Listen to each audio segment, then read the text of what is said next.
Okie dokie. So I'm going to coach you through the beginning with finding that working number, or I think I call it operating in the video. Perception? Yeah, there's connection, perception, and then working level. Okay. So connection is when you see the twitch, and like let's say they're looking at so what's your dog's name? Melo. I had two Milos right now. So it's Milo, and Melo. So it'll be a good use case. Yeah, so like let's say he's looking at this dog, right? And we see the twitch, and he just keeps staring at Ollie, but he's like unfazed by it. So we have connection, but nothing's going on here. Perception would be we see the twitch, and he's kind of like, what was that? And then working level would be the twitch, and then like a bigger movement. We're gonna see more concern, okay? And we always want to be working at that operating number. Okay. So let me have you go and have your remote. Okay. And I'm gonna have you go to about, I'm gonna go to 10. Okay. And then when I say tap, you're gonna press that bumpy button, okay? Okay. Tap, tap, tap. No response, 15. I did test this out versus the e-collar, and like, it's so different the levels that you feel things on. Yeah. Tap, tap, tap. 20. Oh. Maybe perception there. Tap. So you can see it twitch already. Did you see it? Tap. Right there. Tap. Yeah. All right, so this is perception. He's like, what the hell's going on? And let's bump it 5 levels. Tap. Right there. Tap. Tap. So you see how much more movement we're getting? Yeah, he's So coming back to me. correct. So we're going to start at that. And this is what number? 25. 25. He's a little soft. He's like a big Sure. So we're going to start at 25. And that working level is going to change. One, as we expose him more, his number may dip because he's becoming more aware of it. Okay. Or it actually may go up because as you start walking itself is like a bit of a distraction. That and then plus we're moving, so that it's moving the neck muscles and stuff, that we're not getting consistent contact. So that number may change. Okay. Questions so far? No, I think that's good. Okay, we're done. So with your leash here, what we're gonna do is we're gonna give him about maybe 6 more inches of slack. Yes. There you go. Now relax your arm. A little bit more. Relax. A little bit more. Right there, that should be perfect. Excellent. Okay. So you already got a good grip. You have the trainer hold.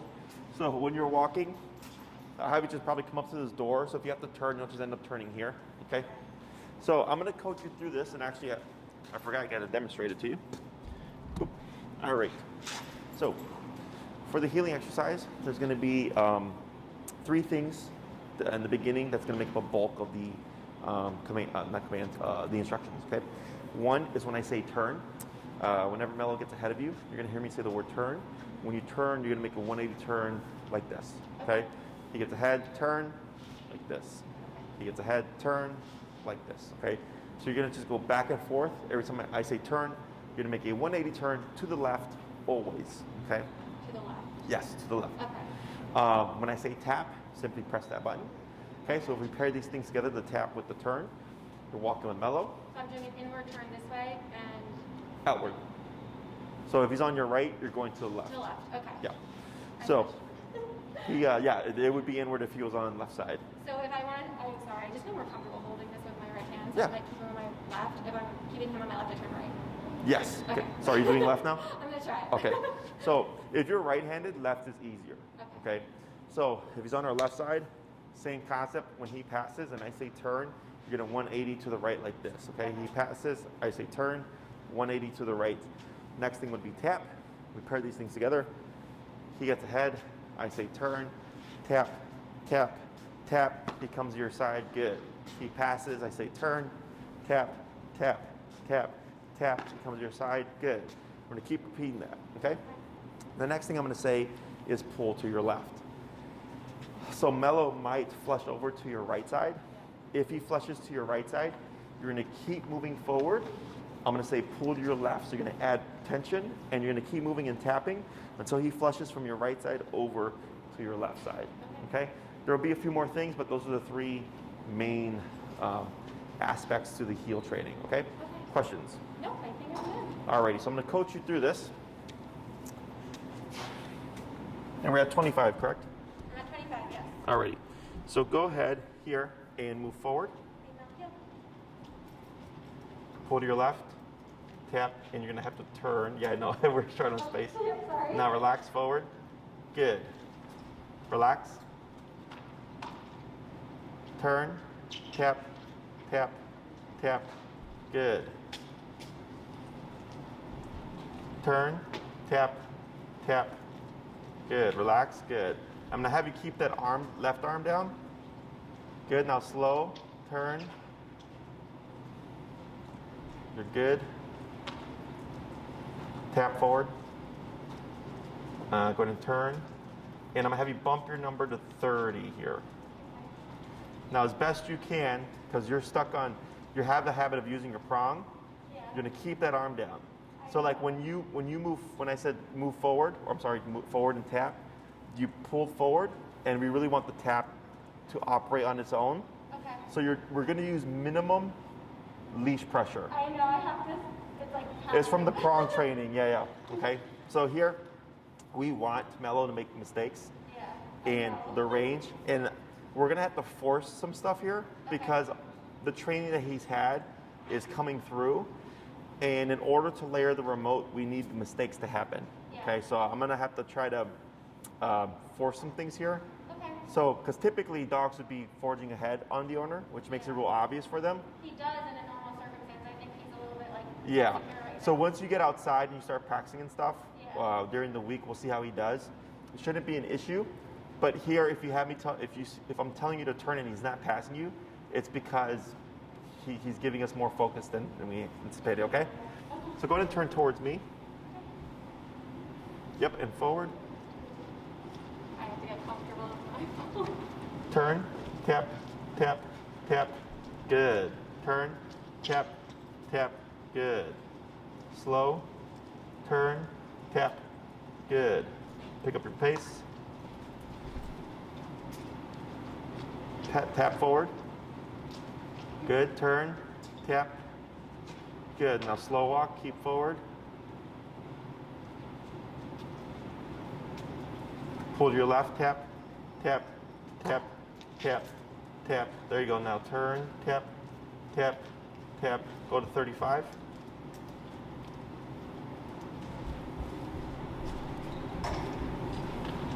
Good. Now turn. Yep.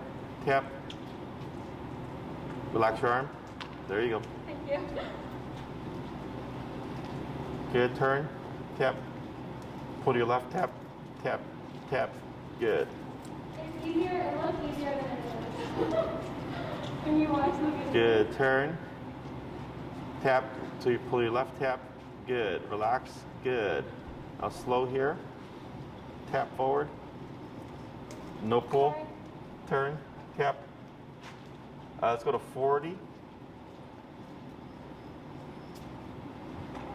Good.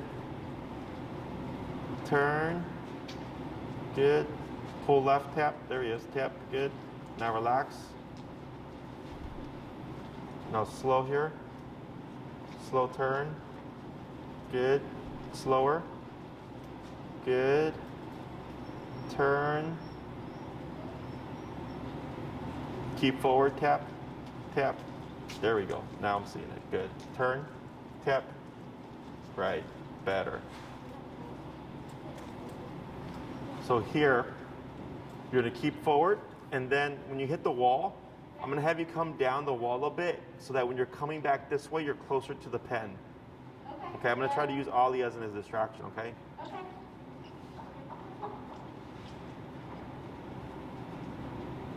Good. Yep. Good. Keep forward. Tap. There we go. It's better. Brian will be a better distraction. Good. Turn. Tap. Tap. Tap. There we go. Pull to your left. Tap. Tap. Good.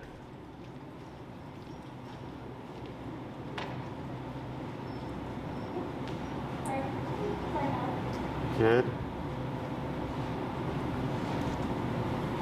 Tap forward. There we go. Tap, tap, tap, tap. Good. Go ahead and turn. I'm gonna have you walk by the chair again, like you. So you're gonna come down the pen again, like you did before. But when you pass by the chair, when he pulls back, I'm gonna have you not pull him, okay? Okay. Oh yeah, I'm sorry. Good. Tap forward. Tap. There we go. Right here. So relax your arm. That's fine. Good. Going to turn. Tap, tap, tap, tap. Good.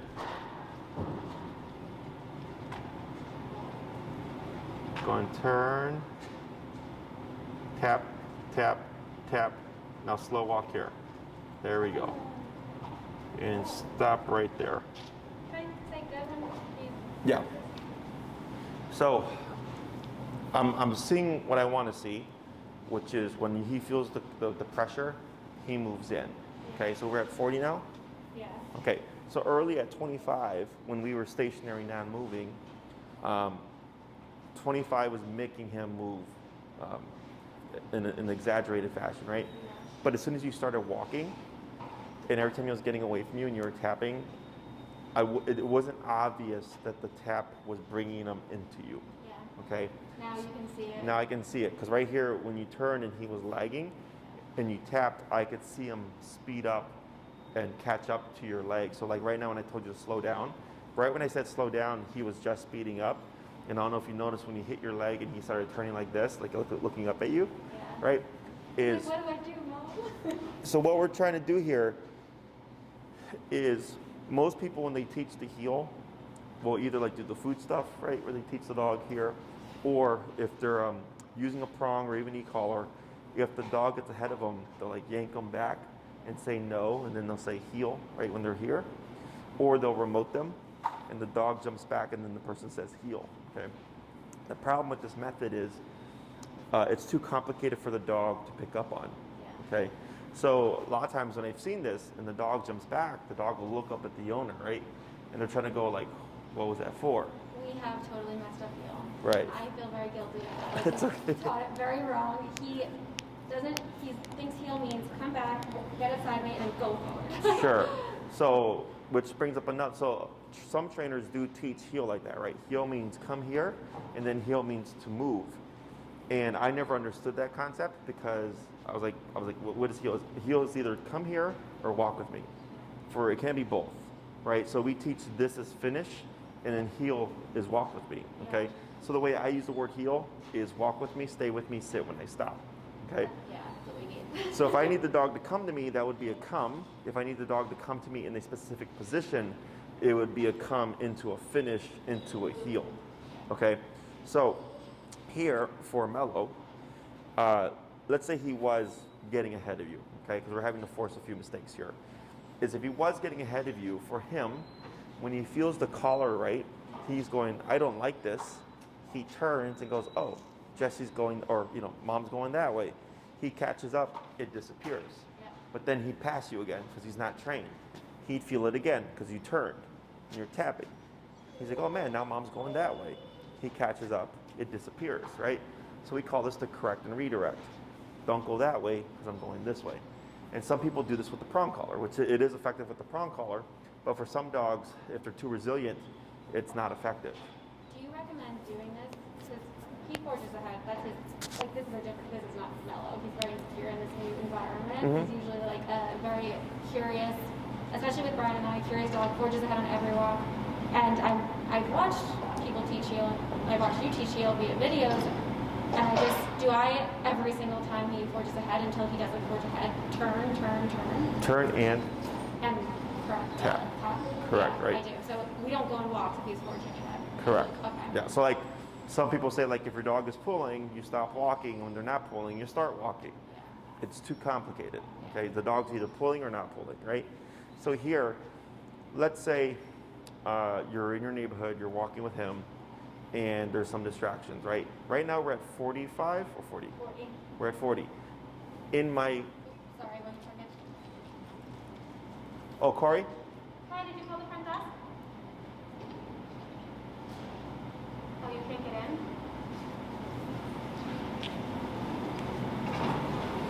Is that garage right there, a parking garage? Which I'm one? gonna get into the spot. But is there a garage like right there? Does it have canine perspective painted on it? No, I don't Oh, the one at the AMC? Yeah, you can park in there. You can park in the parking garage, right? It's like $2 or $3, I think. Yeah, go in the parking garage. It's $3. Okay. I'll see you soon. Call when you get here. Bye. Sorry about that. No, it's all right. We shoveled as much as we could today, and then I get it. It's crazy. I just shoveled out my car right now. So, correct the redirect. Oh, let me get this guy's collar. So, what's going to make this effective? Oh, Corey, would you slap an e-collar on this guy? That's why he keeps. Okay. Is if you're, in a home setting, and because we're at 40 now, in my facility, right, with some distractions. Not crazy, not life, right? Is it always just comes down to a number. So the concept of this is easy, right? I can already see he's getting it because when you tapped him, he ran up and came straight here. Yeah. So I need him to understand that tap contraction means come here. Now he has a reference point, okay? So if you're walking with him, and let's say there's a lot of stuff going on, and it's like, man, he's not listening to 40, and you're turning, and you're turning, and you're turning, and you're turning, right? And it's just like, oh, it's not as good, it's not working. No, it's not that it's not working. It's just you're not high enough on the collar. Yeah, not enough incentive. Correct, right? So that's why I like remote, because I just keep going up. And eventually you'll learn reference points where you'll say like, oh, when we pass by a bunch of dogs, it's 85. Yeah. When we're at Jess's facility, it's 40. When we walk in an empty neighborhood, it's 55. You'll have these ranges, and it's just logic, right? If my dog is not listening, they must need more power. And what holds most of my clients back is simply they don't go higher. I know. That probably would be my Well, you're doing fine. I mean, you're at 40, and if you look at him, he's not like yipping or yelping, right? So if you were to work with him and he's yelping, I would assume he's too high. If he's not listening, just assume it's too low, right? So if 60 he's yelping, 40 he's not listening, 50, right? It's funny because I thought that he was just a really tough dog and never cried, but then Brian gave him a correction on the front the other day and he cried, and I was like, we're just really soft with him. Sure, yeah. I mean, well, the other thing is with the prong collar, there's technical skill, right? Yeah. So like, I mean, I've seen people really yank it, but they weren't yanking it correctly, and it wasn't affected. And I was like, I can see your intensity, and it's good. It's just the way of doing it is incorrect. Where I see people who do it correctly, but the intensity isn't there, right? That's why prong collar, very effective tool. I love it. Too complicated for most people. Here I just go put the collar on the dog, pick a number, keep going up if they're not listening, do a couple of things, and here we go, okay? So question so far? No, this is pretty straightforward. I know I'm not good at this yet, but I will get better. I'm just not. Your main thing is I'm forcing my arm. you're forcing your arm, okay? So when you walk with him, so think of it this way. One, the more you use the leash, the more you become dependent on it, okay? And because you're doing 12, is that correct? 12? 12 classes? Yes. Yeah. So with 12 classes, we go up to off leash, right? And I'm gonna remind you, but definitely when you're working outside of this, right? You want to be aware of that left arm, because once we start to get the long leash stuff, you're gonna be stuck on using that leash, and eventually when we're off leash, you're not gonna have it anymore. It's slowly gonna be remote, but you're used to it. Does that make sense? Plus you're also conditioning him to also need the leash as a means of guidance. I know, it's so hard to like get rid of that habit. Yeah, so it's normal. A lot of people do it, so it's not a big deal. It's funny because he's usually a big tough dog, and like very early on I was like, Brian, he's aggressive, but this shows that he's just so insecure. So when it comes to the resiliency, because again, dogs bite each other.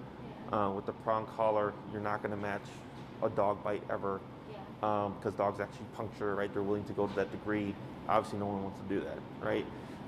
So with the e-collar, we're able to get power and a level of discipline at the press of a button. So there's also just that disconnect, right? Plus, I've seen some dogs be super tough on the prong and a baby on the e-collar. That seems like him. Look at Yep, him. and I've seen some dogs tough on the e-collar, but baby on the prong, right? So Different feelings. yes, it's just every dog is different. Almost always though, remote alone will get it done. Okay. Yeah. So we're gonna go and do a few more reps of this to see if we can Get him to start walking. All right, now let's go.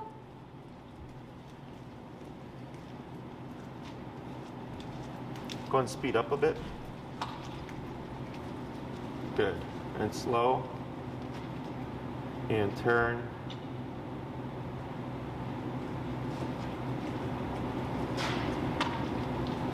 Good. Relax your arm. There you go. Turn. Tap. Tap. Pull to your left. There he goes. Yeah. There it is. Better. Now keep straight. Yeah. Power through. Good. And turn. Now slow walk, but keep forward.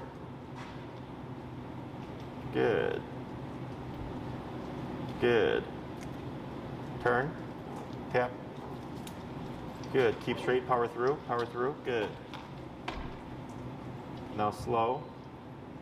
Turn.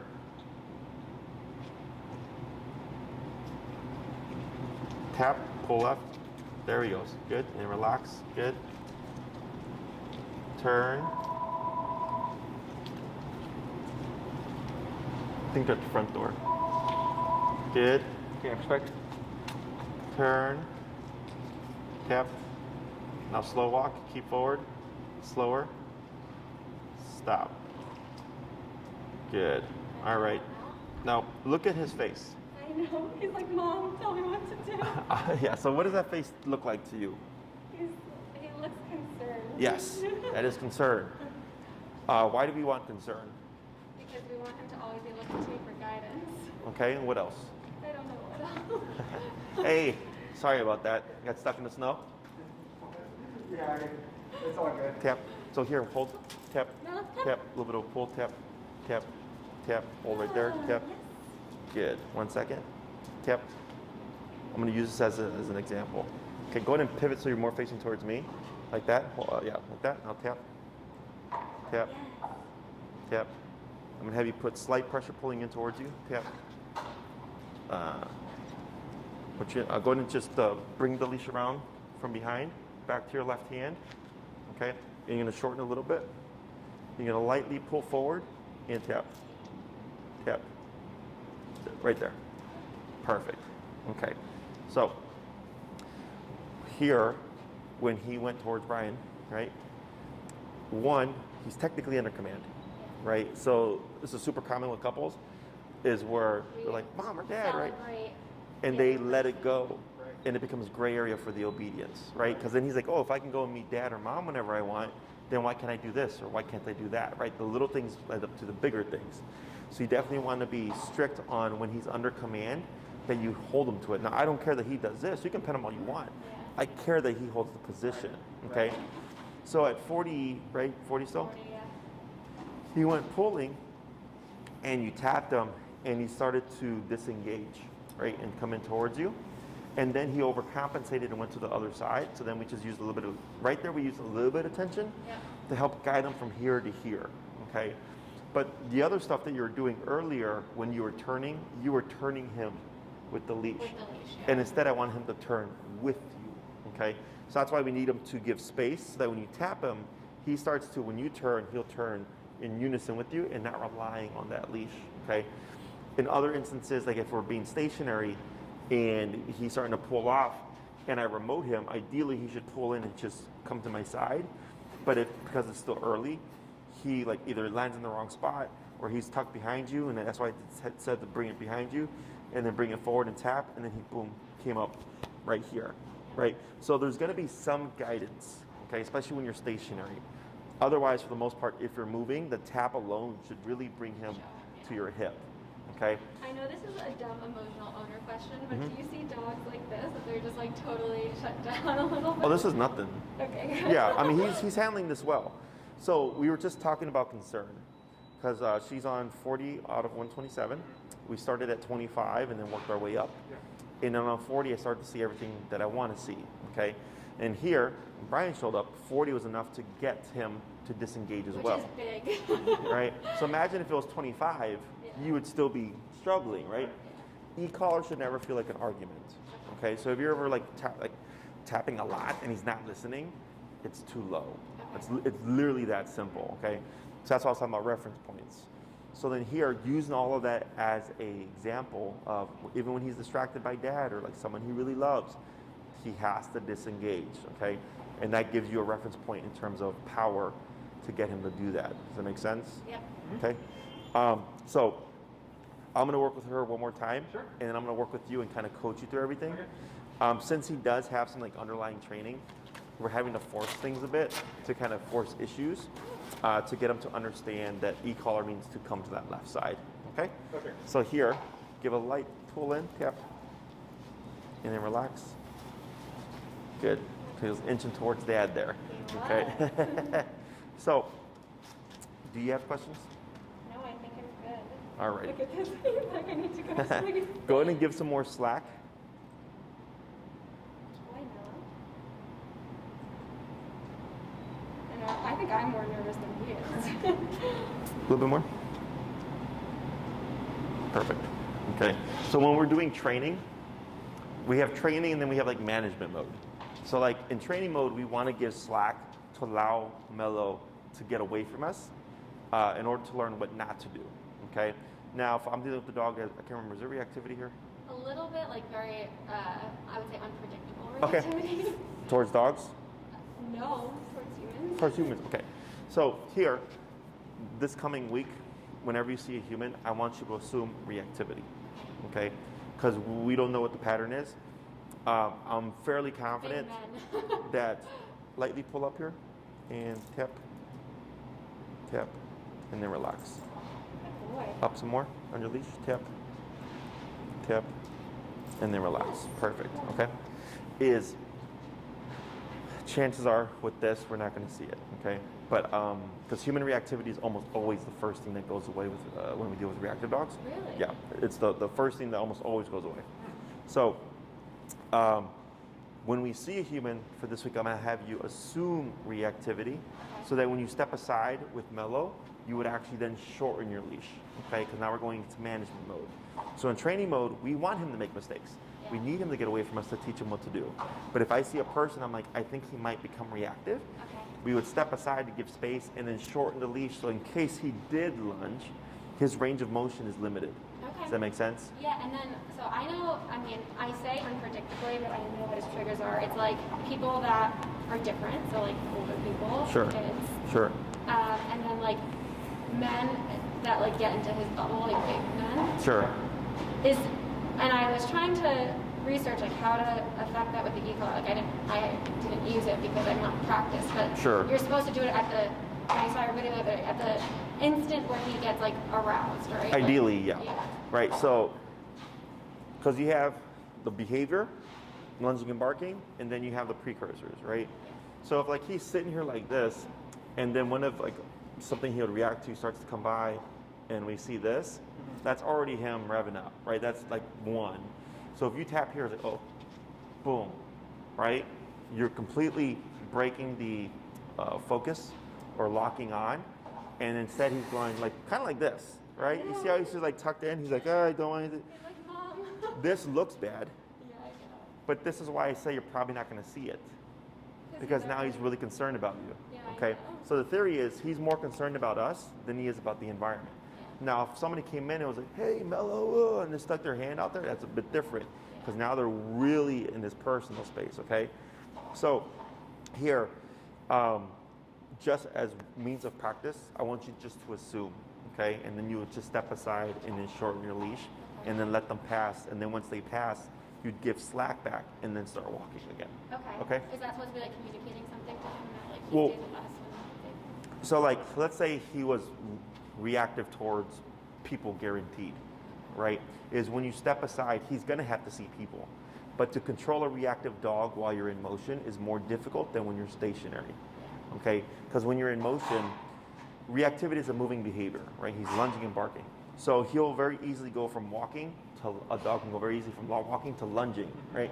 But if you're stationary, it's very evident where he's supposed to be, here with that butt down, and you can see the steps of him escalating to the lunge, because he has to go from stationary to motion.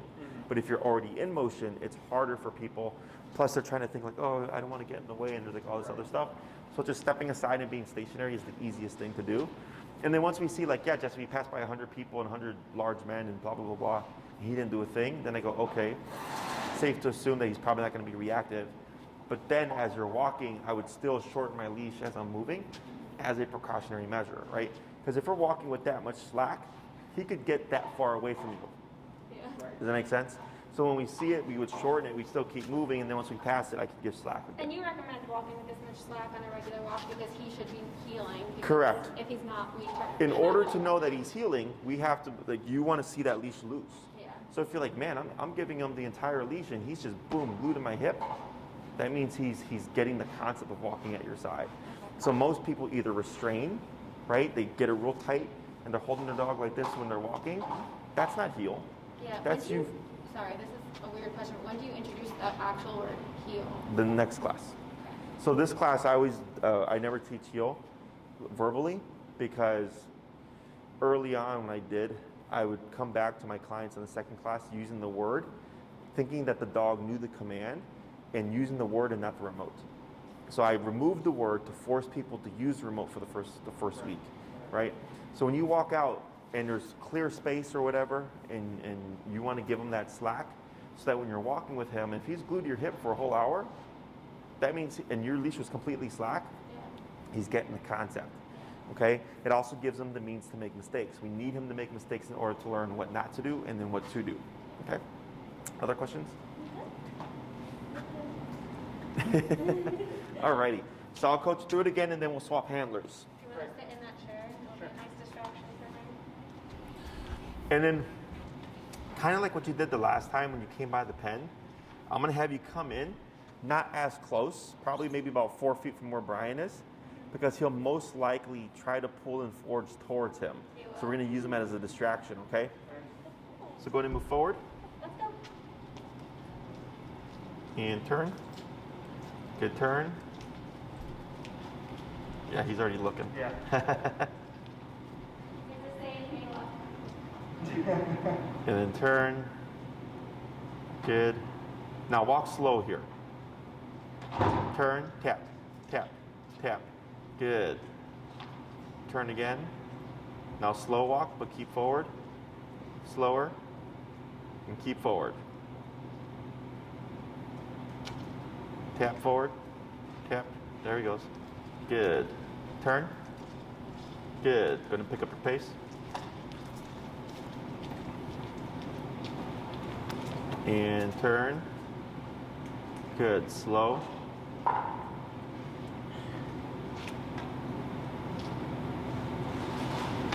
Good. There you go. Turn. Good. Now I'm going to have you inch over closer to Brian on this one. Okay? So you're going to walk more closely towards him. Good It's turn. funny, I feel like I'm so tense.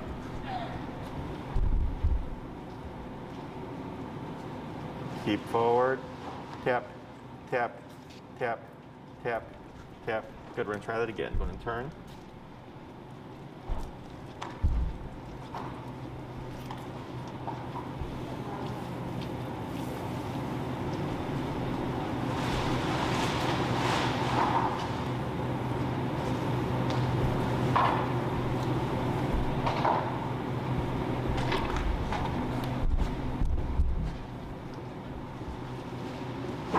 Right. Good. Go ahead and do it? turn. Yeah, he didn't do anything. Go ahead and speed up. And then turn. Now slow. Slower.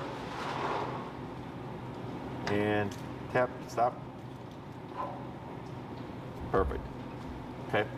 So that's how you can tell when you're at the appropriate working level. You just passed by Brian once. I know. And then the second time he came through and you could see him like he was thinking like, what caused this last time, okay? So in order for him to learn what he did right or wrong, you have to repeat. So the first time he obviously went, you tapped, you kept walking, he walked up, came around, came back again. So he's sitting there like, what did I do that garnered the tap to happen? He's like, well, I pulled towards that. What happens if I don't pull towards that? And he's going to get worried, right? He's like, well, is that the right choice? Nothing happens. Yeah. Must have been the right choice. And repeat it again. Oh, definitely the right choice, right? So whenever you see anything, it's all about repetition, okay? But it should never feel like an argument. If it's feeling like an argument, it's too low, Too low, yeah. okay? Not needing to use a lot of physical. Once the concept of collar has been layered correctly, collar should push the dog into the response that we're needing, not into anything else, right? So here we're needing tap to pull him towards our left leg. And that's exactly what happened right there. He's like, oh, nope, not dad, next to mom. It is pretty crazy. He like knows that it means come to me already. Correct. And he learned that simply from you. What I was trying to create earlier was space, okay? So when we go away from each other and the remote starts going off on his neck and then it stops when he comes next to you, specifically on that side, that's what conditioned that, okay? And it's very quick because we're talking his language. So you're technically nipping and biting at him when he's getting away from you. So when he comes in and it turns off, he's like, oh, okay. You know, so if we're trying to teach someone something and you're speaking a different language, you're not going to teach anything, right? You have to talk their language in order to convey your ideas. Same thing here. We have to talk dog in order for him to understand the concepts. Now, can you teach a dog to sit with food? Absolutely. Do dogs use food? No, they don't, right? But here, there's a difference between shaping things using food and then also shaping something that's going to be reliable even in a realistic context, okay? And it's that nipping and biting component that's making it mean something, okay? Questions? No, I think when Brian goes, you're going to see him have a harder time because he likes his mommy so much. Okay, so let's go and swap handlers here. So main thing to note here, Brian, Top one. And you would just tap it. is when I say the word turn, Yep. you're going to be making a 180 turn to your immediate right like this, okay? So if I say turn, you just do this. I say turn, again, 180 to the right like that, okay? When I say tap, that means one press of that bumpy button. And then if you hear me say something like pull to the left, it literally means just pull to the left. And I'll say tap at the same time to bring him over to the correct side, okay? So here, we're going to relax your arm here, okay? I'm going to have you take up a little bit of slack. Maybe like 3 inches. Relax too much. Too much? So let it go slack again. And it just pull it from the strap there. There you go, like that, perfect. And relax your arm. Pull up a little bit more. Relax, a little bit more. Right there, perfect, excellent. So you see the bottom of the leash here? Sure. See how it makes like a J? Yeah. The bottom of that J, you want to be near where his armpit is. Okay. Okay, so any lower than his armpit, it's gonna get stuck in his legs. Right. Any higher than his armpit, it's too short, not enough space to let him make mistakes, okay? So here, I'm gonna coach you through this. Instead of moving forward, go ahead and make a turn Turn. and have your remote ready, correct. Yep, go ahead and turn. Tap, good, and forward, good. Relax your arm. Turn. Good, relax. There you go. Easy. Good, turn. Good, forward, pull left, tap. There you go, relax.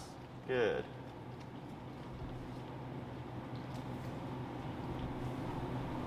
Good, and turn. Now slow walk and then just keep forward. I'm gonna slow walk past mom.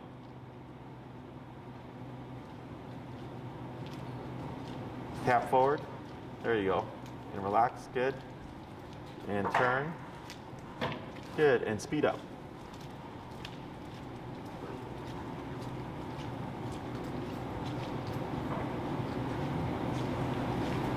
Turn.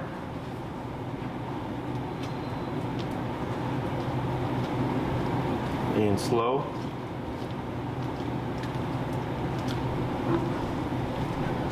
And turn. Good. It's pretty incredible. Yeah. Now slow turn. Good turn. Now slow walk. And stop. Good. Take 5 steps. 1, 2, 3, 4, 5. Good. 3 steps. 1, 2, 3. And then 1 big step. Wow. And then relax. Perfect. Go and relax. Now lightly pull up here and tap. Tap. Tap. Now here what I'm going to have you do is go and choke up a bit on your leash. A little bit more. Yeah. A little bit more.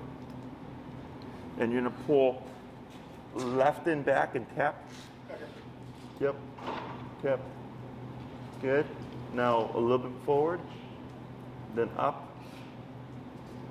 And relax. Good. Okay. So here, that's the level of focus that I want. Okay. So when you have that level of focus, that's what I'm saying. We're probably not going to see human reactivity. Okay. Unless they come into his space, we really shouldn't see anything. Okay. If we do, you got to just make mental note. Energy, context, person, right? So if it's like a really big, tall, loud person, then I go, okay, it's the energy, the size, right? Like it's all these things adding up, but we really shouldn't see anything. I agree with you. I see it already. Like he's so focused. Like where we find that it's hard to intervene is in our home. Is where he's actually, it truly comes out. Like he's protective, like territorial. Oh, sure. Is it like the person coming in? Yes. Okay, then that's a separate thing. Okay. Okay, that we'll get to. Okay, but don't expect any of this to really affect that. Okay. Because if someone knocks, it's triggering territorial behavior, and then its stress levels going up, and the fact that, like you said, he's like, got to protect the home type of thing. It's crazy. We taught him to place when he gets crazy at the door, because we live in a huge apartment building. There's sounds outside all the time. And he whines the entire time back to place, heckles up, whine. Like you can see it's stress. Like he's freaking out the whole time. Yeah. So because that's its own context, we have a means of addressing that. Okay. Don't think that this is going to affect that. Okay. This would affect anything that was outside based on the walk, right? So like lunging at people or barking at dogs, all that stuff. A good example is when you were in the lobby just now when I was shoveling the car of our apartment, that old guy. He doesn't lunge or bark. Right, but you could. His heckles go. Oh, he started going up. Yeah. So like, let's take that now. Yeah. Let's say similar situation, but now you got remote. Is if you saw that, boom. And what would happen is he's going to go, oh, right? He's going to use his reference point. That's how that should theoretically work. Yeah. Now, if it doesn't, do what you can, and then you just tell me, and then we have to make adjustments. Okay? So here, by making you more concerning than the environment, we shouldn't see stuff like that. Okay? Now, do bear in mind, he sees the world differently than you do. Okay? So, like if you go out for a walk and you see someone, like in your lobby or whatever, right, as an example, you know it's your lobby, and there's other people that live in the building that are going to go in and out, right? But for him, and he goes in there, he's like, man, I'm in this small space, and there's like all these people, right, that they get nervous. So then it's like making him more nervous of you than he is of them, because you're real. You're concrete. That contraction he feels is concrete, right? So think of it as like, if someone asked, are you scared more of ghosts or serial killers? I would say serial killers because they're real, right? That's something that's concrete.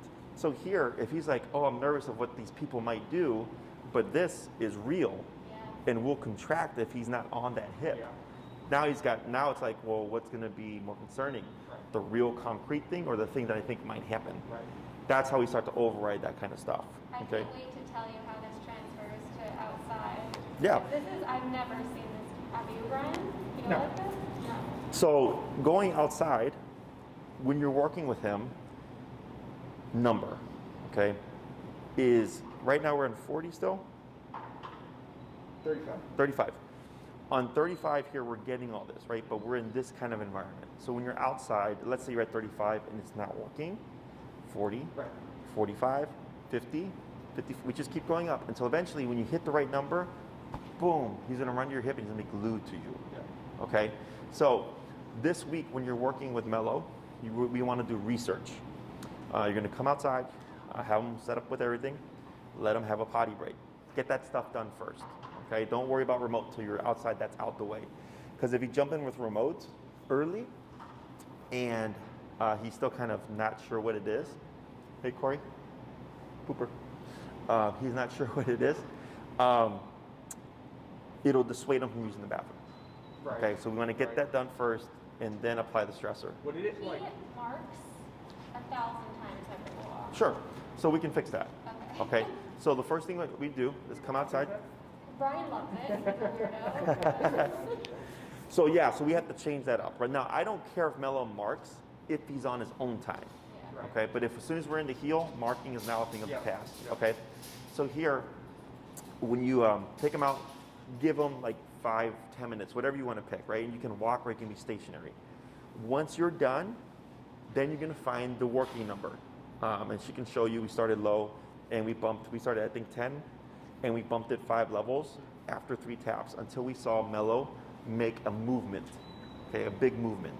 Once you see that big movement, you can assume this is my starting working level, and then begin your training walk. Okay, so your walks are now training walks. Let's say we start at 25. I have my 3 tap or 3 correction rule. Okay, so earlier we did 10, tap, tap, tap, no response, 15. Tap, tap, tap, no response, 20. Tap, tap, tap, no response, 25. Tap, and then all of a sudden Melo went like, what was that? Yeah. Okay, so I go, cool, we have connection, right? So we did 3 taps, and then we bumped it. Then there's my 3 correction rule. If you're walking with Melo, and you're on 25, and you're outside, and within a very short time frame, it's turn and tap, turn and tap, turn and tap, and he's still forging, we bump it. Then I go reset, turn and tap, turn and tap, turn and tap, still forging, bump it, right? So it gives you a nice structure to learn when to go up higher, because that's the one thing that people struggle with, is they keep turning and turning and turning and turning and turning and turning, and they're like, Jesse, the dog never got better. I'm like, well, did you raise the number? No, I didn't know when. I'm like, all right, every 3 turn and taps, if the dog doesn't go to your hip, we bump the number, okay? As soon as you hit the appropriate level, I don't care what the environment is, he's gonna glue to your hip. That's why having that leash slack is important in the beginning, okay? So as long as you have nice, clear, open space in the sidewalk, whatever, you wanna give that slack, because that's what's gonna make it very obvious, hey, he's glued to my hip, he's not going anywhere, okay? Now, when it comes to the turn and tap, you're only doing so when Melo passes you, okay? So I know today we didn't see that, right? We had to kind of force mistakes, but when you're outside, it should be obvious.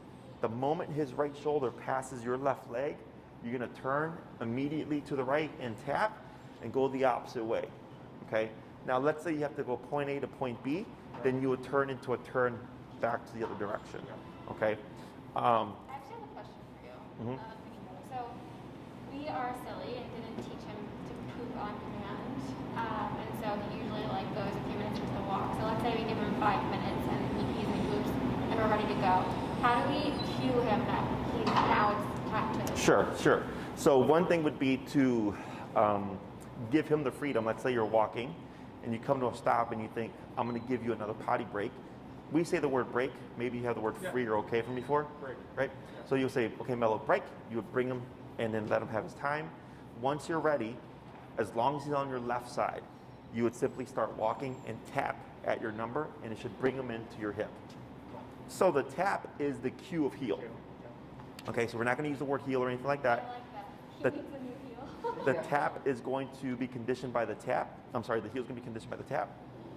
Next week, we're going to cue it with the verbal cue, okay? But this week, I want to make sure that we're using words as little as possible, because people tend to talk too much, right? And it gives the dog too many variables. Because remember, you know what words mean. Sit, stay, down, place, good boy, all that stuff, right? You know what all that means by definition. He doesn't. So when we're throwing out a lot of stuff, it's like, what word am I supposed to grasp? Okay? So then once we actually include the word, he's already been conditioned with the e-collar for a week, that when we say heel and you start moving and he feels that tap, all that's getting tied together. Okay? Questions? No, I feel like you are describing us. Like we just scream words at him. Yeah. Assuming he's going to listen. Yeah. Do you think, so let's say, he now associates this environment with this. Do you think, is there ever a case where a dog associates going outside with this and doesn't want to go outside? Oh, sure. It can happen in the beginning, because no one likes discipline. Right. right? Especially when discipline is appropriate. Okay, so now we're able to match him, and that's what you might see, like it's going to dissuade him in the beginning. When people see that, they tend to lay off. You don't want to do that. You want to keep it the same. E-collar is a stressor, right? So, have you guys ever been skydiving?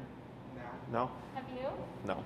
But I think we can all agree it would be stressful to jump out that plane, right? Now, if you did that once a month, you would get better. Yes. It would take a long time.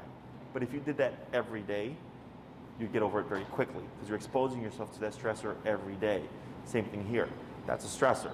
So when people see the dog stressed, they lay off, and now their dogs get stuck in limbo. Right. They don't get better, they don't get worse. They just stay stuck. So here, every opportunity I'm using it. In the beginning, if you see them like walk away or like tuck away or whatever, you always want to be indifferent or upbeat. Okay, people are like, I know, buddy, it's that time to train, I know. And the dog goes, well, if you don't like it, then I don't like it. Yeah. Okay, so it's always, all right, bud, let's go for a walk. And even if he runs from it, I'll go and follow him around. I don't call him or anything like that. Once he's in the corner, okay, bud, put it on, clip him, let's go for a walk, and we go, right? And then he learns, like, all right, I tried to run from it and I couldn't, and not a big deal. And you seem to be in a good mood. You know what's interesting? He does that with his harness. Yeah. He Sure. He doesn't like the way his harness feels or his jacket feels on him, so Sure. whenever we take it out, he runs away. Sure. And you can use food, with this. You can use cheese, hot dog, bologna, like high value stuff. You bring it out, treat, put it on him, treat, come inside, grab it, treat, remove it, treat. Every time you walk him, eventually he should tie in, oh, this means we're going out for, off-leash freedom and running around and stuff. Like my dogs, they hear the slightest little sound of the collars, they come running, okay, because they know what it means. Right. So not uncommon in the beginning that he associates discipline and he's dissuaded by it, okay? Keep exposing him to it. Don't try to baby talk him or anything like that. Just always be neutral or upbeat in terms of energy and put it on him, start your walk, okay? Dogs learn better in smaller chunks. So 3 20-minute walks or 4 15-minute walks or whatever is best as opposed to one long walk, okay? Because literally every time we would stop, he's processing everything that just happened, okay? So then by doing that throughout the day, it allows him to just process the concepts much more quickly as opposed to one long walk. Now, if all you have time for is one long walk at a certain time of the day, that's perfectly fine. It just might take a little bit longer from the process, okay? I have a question. So we had to do 2 structured walks, one at lunch, one at dinner, and we can take those both 30 minutes. In the morning, we always take him to the park to run in an unstructured way to get some exercise in. Mm-hmm.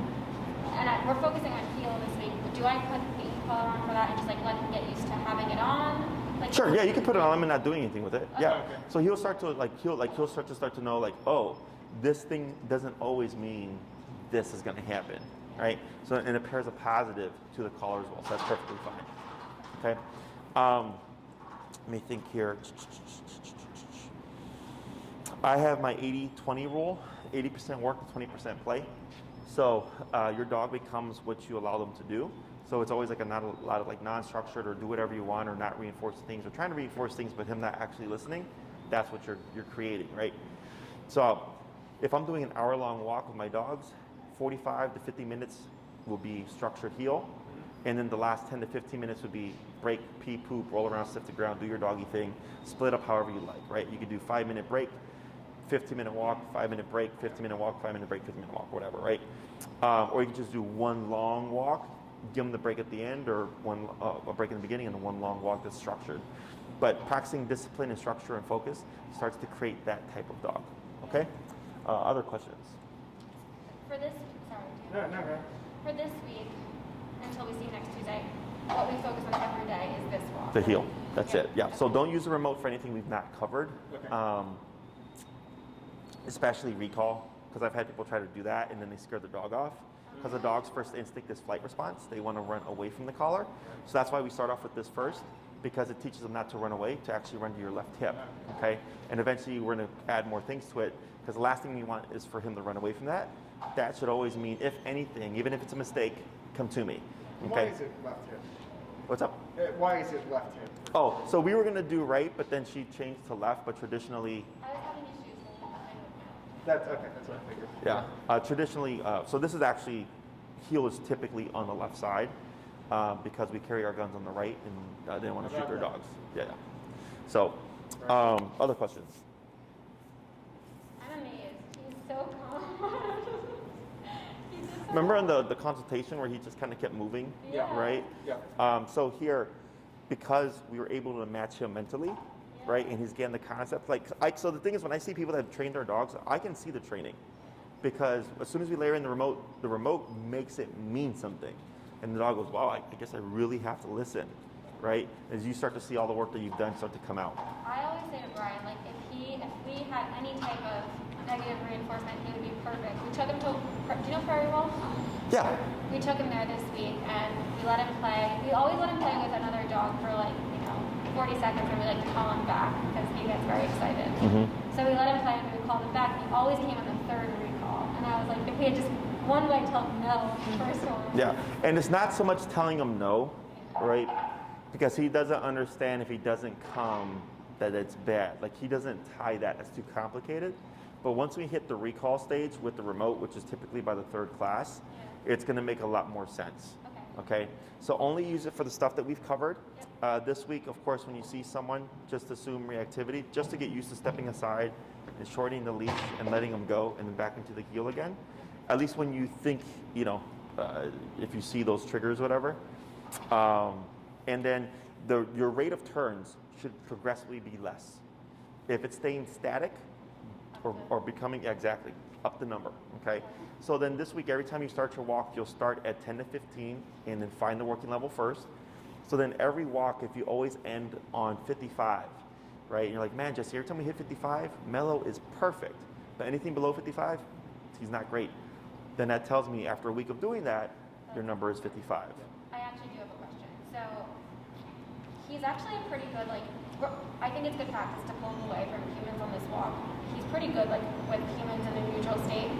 He gets really excited about dogs, and it's not reactive, but he tries to pull towards them. Yeah. So Step aside. Same thing? Okay. Step aside. Step aside and shorten the leash. Yeah. Okay. And then let's say kind of like when Brian came in, when you forged. Yeah. So by limiting the leash, he can't get anywhere. Okay. So this is where you would shorten the leash, not tight, but just shorten it. So if he tries to move, he's not getting anywhere, right? Okay.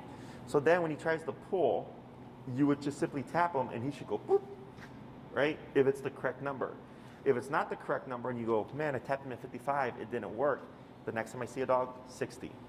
Next time, 65. Until you find, yeah, he tried to forge and I tapped him one time and he came in, he glued to me. But then after you correct that and you start your walk again, go back to your original number. Okay? Because then the higher number is going to become too much power. Okay. Okay? Other questions? I don't think so. What kind of dogs do you have? Pitbull and Chihuahua. Oh, good mix. Funny combo. Yeah, I know. Everybody said they got small, like a big and large. Yeah. Yeah. Otherwise, nothing out the ordinary here. He's responding really well to it.